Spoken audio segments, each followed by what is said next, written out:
അർജുൻ ആയെങ്കിൽ CPM-ന്റെ സംരക്ഷണം ഈ ഒളിവിൽ താമസിക്കുക അത് അന്വേഷിക്കുമെങ്കിൽ എനിക്ക് അവർ തന്നെ മുൻ മുഖ്യമന്ത്രി തന്നെ അർജുൻ ആയെങ്കിൽ തള്ളി പറഞ്ഞു, MV ജയരാജൻ തള്ളി പറഞ്ഞു. അവരാരും അവരോടൊപ്പം ഇല്ല എന്ന് തെളിഞ്ഞല്ലോ. പിന്നെ എന്തിനാണ് അന്വേഷിക്കേണ്ട കാര്യം? ഇങ്ങനെയുള്ള ആളുകളെ ആർക്കും സംരക്ഷിക്കാൻ കഴിയില്ല.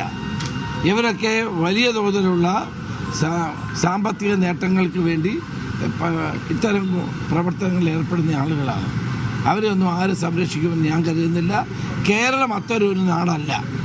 ഗുണ്ടകളെ പോറ്റി വളർത്തുന്ന, ഗുണ്ടകൾ മാത്രമല്ല, ഗുണ്ടകളെ പോറ്റി വളർത്തുന്ന ആളുകളെയും നിയമത്തിന് മുമ്പിൽ കൊണ്ടുവരും.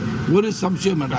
പക്ഷേ പെട്ടെന്ന് ഊരി ഇറങ്ങിപ്പോരുന്ന സ്ഥിതി ഉണ്ട്, അതുണ്ടാവില്ല. ഇനി നിയമപരമായി സ്വീകരിക്കാവുന്ന എല്ലാ നടപടികളും സ്വീകരിക്കും. അങ്ങനെ ജനജീവിതത്തെ വെല്ലുവിളിക്കുന്ന ഒരു സാമൂഹ്യ വിരുദ്ധനെയും ഗുണ്ടയെയും കേരളത്തിൽ സ്വൈരവിഹാരം നടത്താൻ അനുവദിക്കില്ല.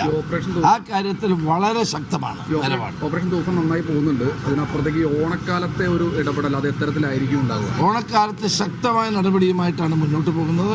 പ്രത്യേകമായ നിർദ്ദേശം നൽകിയിട്ടുണ്ട്.